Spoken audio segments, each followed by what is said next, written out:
In this video, let us discuss solving system of equations using substitution and elimination method. Mag-i-start muna tayo kay substitution. Let's say we have 5x plus 2y equals negative 18. And the other equation is x minus 7y equals negative 11. So si substitution method, ina-apply siya every time na sa isa or dalawang linear equation ay mayroong isolated variable. Sa case na to, kita natin meron tayong x. So, sasamantalahin natin yan. Take for granted natin na meron tayong isolated variable x. Bakit? Kasi pwede natin i-express tong equation na to in terms of x. Madali lang. Tatranspose mo lang tong si negative 7y sa kabila. Tapos, kapag may value ka na ni x, isa-substitute mo siya dito. Okay? So, ang gawin natin ganito. Kopyahin ko muna sila. Una, kopyahin ko to. Let's say we have 5x and then plus 2y equals negative 18. Next, ito naman, we can express this as x equals yung negative 7y, magiging positive yan sa kabila. So we have positive 7y minus 11. Tapos, pansinin nyo, itong kulay green, in terms of x yan, isa-substitute natin siya dito. Kaya siya naka-color coding. Copy natin to. We have 5x and then plus 2y equals negative 18. Ngayon, substitute natin to, si x. So we have 5 times x and ang value ng x natin ay ito, 7y minus 11. Kaya nga siya tinawag na substitution method. Isa-substitute mo lang yung value ng isang variable.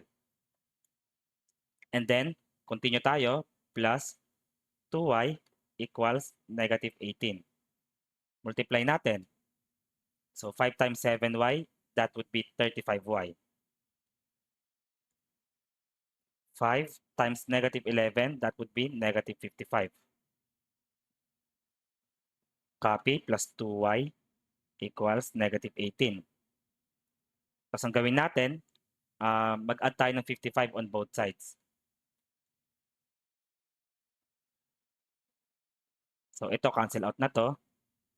Tapos pag-add na rin natin to, 35y plus 2y, that's 37y. Equals negative 18 plus 55, that is 37. And then, finally, para ma-isolate natin si y, divide both sides by 37. So, cancel out to. Ang may iwan sa atin ay si y equals positive 1. So, na-solve na natin yung y coordinate. Kailangan na lang natin ma-solve si x coordinate. Itong si y, ang gagawin mo dyan, pwede mo siyang i-substitute kahit saan sa dalawa dito. Okay? Kahit saan pwede. Tapos, isosolve mo si x. Pero mas madali kung dito mo na lang siya i-substitute. So, substitute natin. Kopyahin ko lang. We have x equals 7 and then y minus 11. Substitute natin yung value ni y. So we have x equals 7 times y. Ang y natin ay positive 1. And then minus 11. Simplify. 7 times 1 is 7. And 7 minus 11 is equal to negative 4. Therefore, ang solusyon natin ay negative 4 and 1.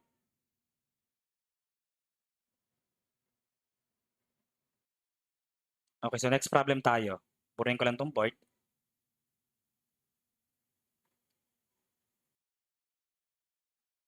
Next system of equation, let's say we have 2x plus 5y equals negative 5. And we have x equals negative 3y and then plus 3. So, i-rewrite natin to. Lagyan natin ng color coding para mas madaling maintindihan. So, we have 2x and then plus 5y equals negative 5. Tapos ito naman sa baba, x equals negative 3y plus 3. Copy muna natin. So we have 2x and then plus 5y equals negative 5.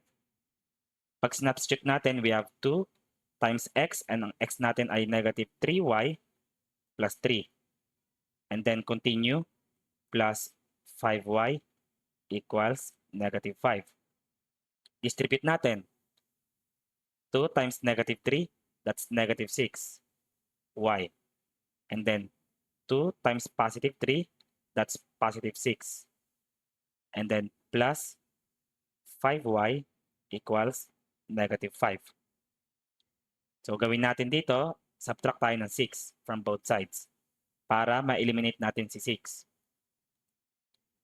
Therefore, we have negative 6y and then plus 5y. I-simplify na natin.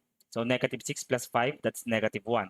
Or simply, negative y equals negative 5 minus 6, that's negative 11. And kapag dinivide natin both sides by negative 1, we get y equals positive 11. Ito na yung y coordinate ng ating solution. Tapos, isa-substitute natin to sa kahit saan dito. Parehas lang makukuha niyo dyan. Ngayon, sabi ko nga, mas madaling dito na i-substitute kasi naka-isolate na yung variable x. So, copy natin yan. We have x equals negative 3y and then plus 3. Upon substitution, x equals negative 3 times y. Ang y natin ay 11. And then plus 3. Simplify. Negative 3 times 11, that's negative 33. And negative 33 plus 3, that is equal to negative 30. So, ibig sabihin yan, ang solution natin ay negative 30 yung x and 11 yung y.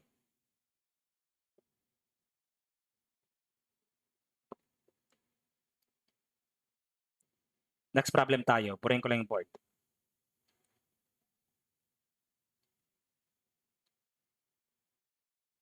Let's say we have this system of equation 2x plus 5y equals 7.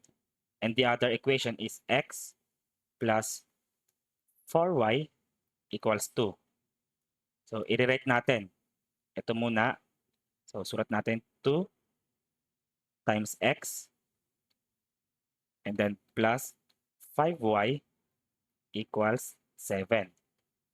Sa baba naman, we have x. Tapos ito, transpose natin sa kabila. Magiging negative 4y yan. So we have equal negative 4y plus 2. Tapos copy natin yung first equation. So we have 2 times x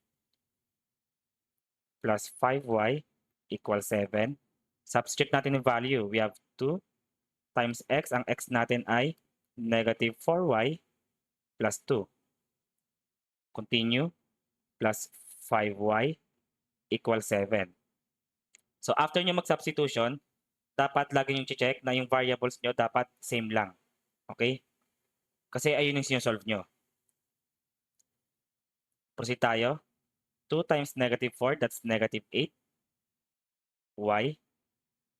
2 times positive 2, that's positive 4. Plus 5y equals 7. So subtract tayo. Subtract 4 from both sides. Cancel out yan. Therefore, we have negative 8y. Or itiretso na natin.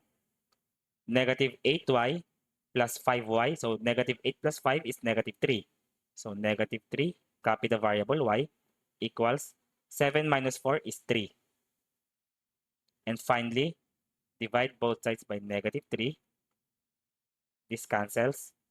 And we have y is equal to negative 1.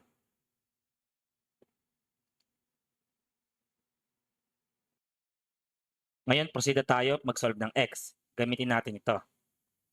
So, sulat natin. X is equal to negative 4 times y.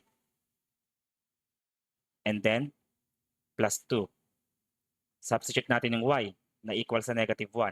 So, negative 4 times negative 1 and then plus 2. Simplify. Negative 4 times negative 1, that's positive 4. And positive 4 plus 2 is equal to 6. Which means ang solution natin ay 6 and negative 1. Next, i-discuss naman natin yung elimination method. So, burahin ko muna to.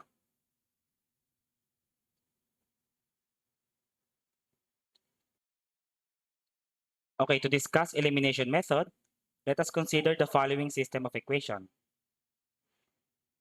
3x minus 7y equals 10. And the other equation, let's say we have 6x minus 8y equals 8. So, pag sa elimination method, usually ina-apply to kapag yung mga variables meron lahat coefficient. Okay? Sabi natin kapag ang coefficient ay 1 lang, nakakita ka ng x lang or ng y lang, you can use substitution method. Okay? Pero kapag wala, actually pwede mo pa rin gamitin sa substitution dito. Kung i-isolate mo yung isang variable dito, let's say, i-transpose mo tong negative 8y sa kabila, so meron kang 6x equals 8 plus 8y, tapos divide mo both sides by 6, meron kang x equals 8 over 6 plus 8y over 6, pwede pa rin ang substitution. Kaya lang, medyo mas matrabaho na siya. Applicable lang talaga si substitution na mas madali siyang gamitin kapag yung x or y variable mo ay isolated. Pero sa mga instances na ganito, lahat ng variables ay may coefficient, mas magandang gamitin sa elimination method. So, paano ba sa elimination method? Sabihin, mag-eliminate ka. Anong i-eliminate mo? Yung variable. Either mag-eliminate ka ng x or mag-eliminate ka ng y. Pero paano ka makakapag-eliminate? Marami ka pwedeng gawin. Pwede ka mag-multiply, and then pwede ka mag-subtract, pwede ka mag-add.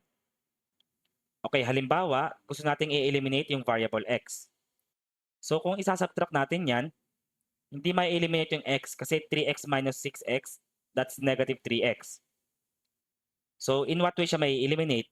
Kung sakaling ito ay 6. Kasi 6x minus 6x is 0x. And 0x is equal to 0.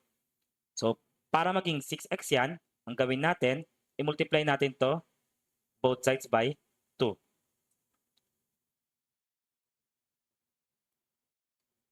Kapag multiply natin yan both sides by 2, ang magiging result natin, meron tayong 6x minus 14y equals 20. Tapos kopyahin natin yung equation sa baba. Meron tayong 6x minus 8y equals 8. Ngayon, pag nag-subtract tayo ng equations, yan, maka-cancel out na to. So meron ka na lang negative 14y minus negative 8y. So negative 14 minus negative 8, that's negative 6y equals 20 minus 8, that is positive 12.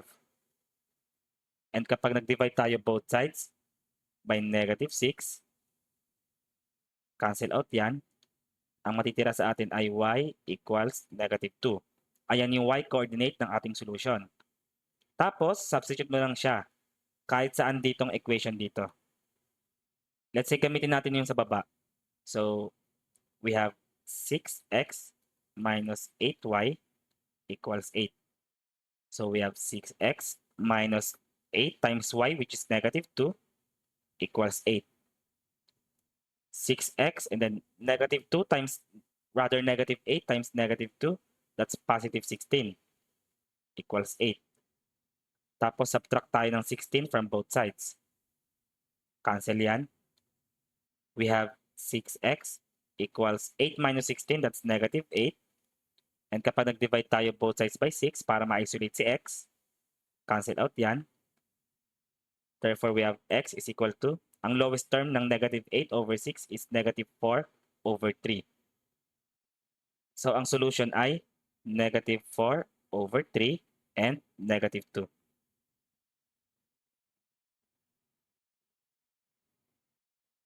Mag-try pa tayo ng isa.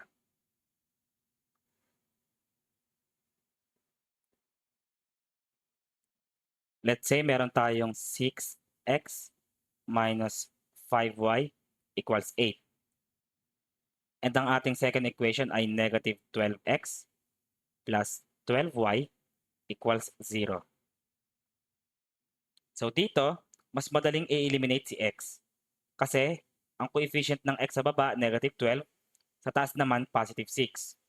So pwede tayong mag-multiply sa 2. So kapag minultiply natin yung first equation by 2,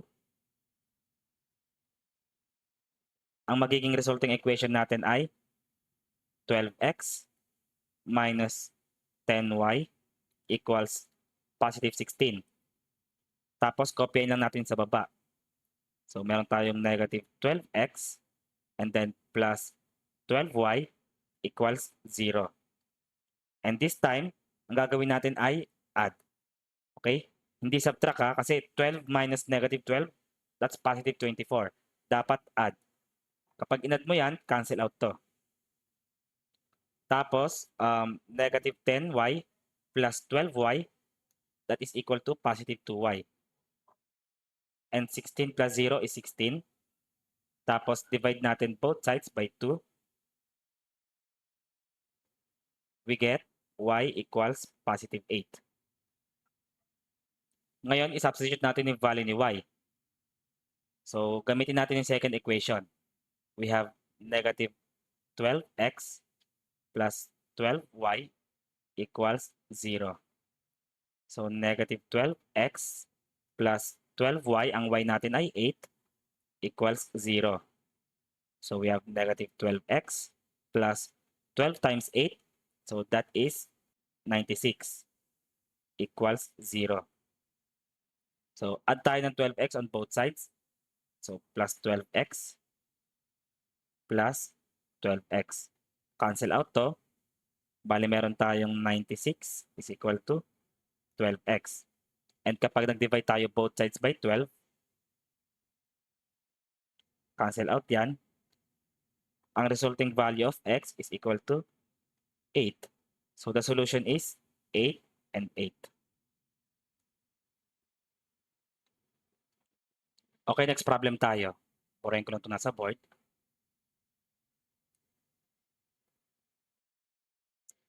Let's say the first equation is negative 2x plus 10y equals 2. And the next equation is 5x minus 25y equals 3. So, paano pa ganyan? Kung iisipin mo, itong negative 2, wala kang mamumultiply sa kanya para magiging 5 siya. Ito rin, yung 10, wala kang mamumultiply sa kanya para maging negative 25 siya. So dito, kailangan nyo malaman na pwede kayo mag-multiply sa parehas na equation. So pwede ka mag-multiply ng value sa first and at the same time mag-multiply ka rin ng value sa second equation. So ang gawin natin ganito. Yung first equation, multiply natin by 5. Tapos yung second equation, i-multiply natin by 2. So ano magiging result niyan? Sa first equation, pag nag-multiply tayo ng 5, we have negative 10x plus 50y equals positive 10. Sa baba naman, pag nag-multiply tayo ng 2, we have 10x minus 50y equals 6. So dito, ang gawin natin, para may ma-eliminate tayong variable, let's say i-eliminate natin si x, try natin mag-add. So negative 10 plus positive 10, cancel out yan. So ito, cancel out yan. However, pansinin nyo, ito rin, maka-cancel out din yan. 50 plus negative 50, that's 0y as well. So cancel out din yan. Ang may iwan na lang sa atin dito ay 10 plus 6, which is 16. So 0 equals 16. So ang ibig sabihin yan, wala tong solution. No solution. Let's try another one.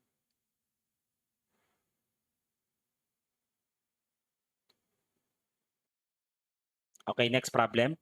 Let's say we have 2x plus 3y equals 20. Tapos ang second equation, meron kang 7x plus 2y equals 53. So dito, hindi ka pwede mag-multiply ng isang beses lang. Kasi kung titignan mo, yung 2, hindi mo pwedeng ma-multiply yan para maging equal sa 7. Ganun din yung 3. So hindi mo pwedeng ma-multiply yan para maging equal sa 2. So mahirap siyang i-eliminate. Pag ganito, kailangan mong mag-multiply on both equations. Tapos may pattern yan. Halimbawa, gusto mong ma-eliminate si x. Okay? So para ma-eliminate si x, yung first equation, imumultiply mo siya ng coefficient ng x sa second equation. So multiply mo siya by 7. Tapos, imultiply mo naman to by 2. The coefficient of x here, which is 2. So, ganon. However, mas gusto kong i-eliminate si y. Kasi kapag si x ang i-eliminate mo, ang laki ng multiplier mo, 7. So, medyo mahaba ang calculation. Kung si y ang i-eliminate natin, ang mangyayari, ito ay imumultiply natin by 2. Kasi 2 ang coefficient ni y sa baba. Tapos ito naman, imumultiply natin by 3. Yan yung coefficient na y sa taas. Ngayon, simplify natin yung multiplication. So, 2 times 2x, that's 4x. And then plus 2 times 3y is 6y equals 20 times 2 is 40. Sa baba naman, 3 times 7x, that's 21x. 3 times 2y, that's positive 6y. And 3 times 53 is 159. Ngayon, ang gawin natin para ma-eliminate si y, subtract natin. So, cancel out na yan. Ang may iwan sa atin ay 4x minus 21x, that's negative 17x. 40 minus 159, that is equal to negative 119. Divide natin both sides by negative 17. This cancels. So we have x is equal to 7. And para ma-solve si y, substitute na natin yung x na yan, kahit saan. Pero mas maganda sa taas na, kasi maliliit yung coefficient, 2 and 3. Tapos 20, buo. Dito kasi may 53, may butal. Medyo mahirap yan. So 2x plus 3y equals 20. Substitute yung x, 2 times 7 plus 3y equals 20. 2 times 7 is 14 plus 3y equals 20. Subtract tayo ng 14 from both sides. Cancel na yan. 3y is equal to positive 6.